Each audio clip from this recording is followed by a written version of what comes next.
time to bring in Aditya Shah, founder Hercules Advisors. Aditya, great speaking with you on ET Now. Let me first start off by asking you your holistic take with regard to the banking numbers.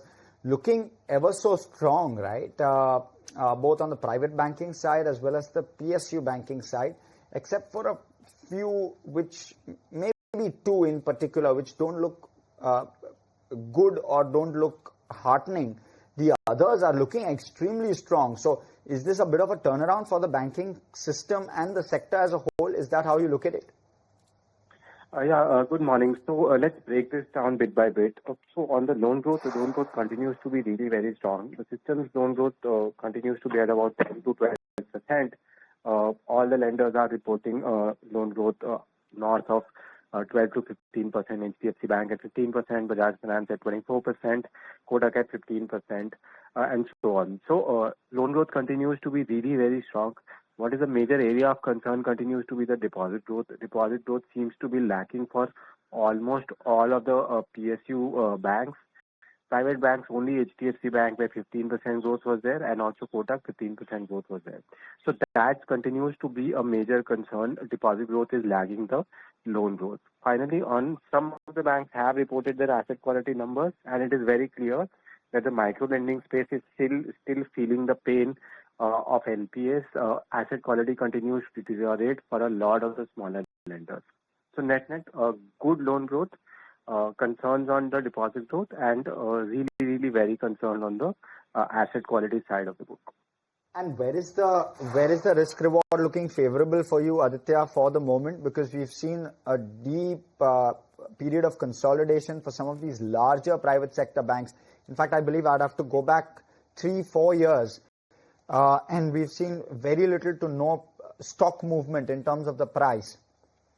Is this bounce back in growth, at least on the advances front as well as a bit on the deposits front, heartening to see? And are you expecting to see more traction on some of these names, a bit of a re-rating possibility, or is a bit of a re-rating warranted, if I can call it that? So larger private sector banks continue to trade at expensive valuations. They're not cheap per se. So within the larger private sector bank, ICICI Bank continues to be the top pick. They are doing pretty well. They don't have any other problems as an ICICI, as a HDFC Bank would have, where the net interest margins are a real concern for the market. So from my perspective, top will be ICICI Bank, then will come HDFC and ICICI Bank, and then will come Axis Bank, and the final one will be Kotak and SBI. We've not seen numbers from SBI, but I think that should also be in the range of 10 to 15%. So from my perspective, you have to stick towards the larger banks or growth type of a return. If you are looking at contra pick, then you can look at some micro lenders, Ujjivan, Equitas, where valuations are compressed. However, the near term does not look really good. So from that perspective, you have to approach that way. Larger private sector banks continue to remain the top pick. Contra picks continue to remain the smaller banks. Aditya, hi, morning. What's the read-through with NBFCs? I know the street will only take cognizance of Q3 because that's where I guess the alpha will come in post the GST rationalizations. But it's looking tempered so far. Absolutely. So NBFCs are the ones where the rate transmission will be the fastest, and the cycle has turned for NBFCs. So positive view on NBFCs per se. Bajaj Housing Finance, Bajaj Finance, both of them reported a good set of numbers. Even though the deposit growth on Bajaj Finance was very tapered, the NBFC side of the market will provide a higher alpha going forward in the next 1.5 years. So you have to be very selective on the NBFC side of it. Companies like in the consumer finance or companies even in the vehicle finance is something to watch out for.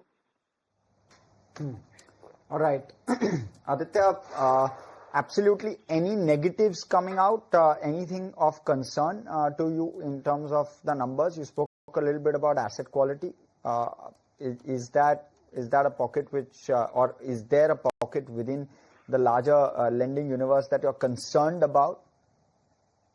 Not particularly within the larger lending space, because they have a very diversified book. Even if the micro lending or the smaller ticket size loans continue to face NPS, the book for all larger lenders is diversified. So not a concern there, but definitely a concern for smaller lenders like Equitas or Ujjivan or a Suryodaya Small Finance Bank, where they reported a sharp deterioration in asset quality. So smaller lenders will take the hit, and as I keep saying, NPAs are a constant in the system. They just keep moving from PSU banks to private banks to smaller private banks, and this time it is the smaller private banks that are taking the hit. Okay, so that's the pecking order, and hopefully we'll see some of these asset quality concerns getting resolved in the quarters to come. Aditya, thanks so much for your outlook on the entire banking sector and the NBFC space updates. Thanks once again for joining us. Viewers, on that note, we sip into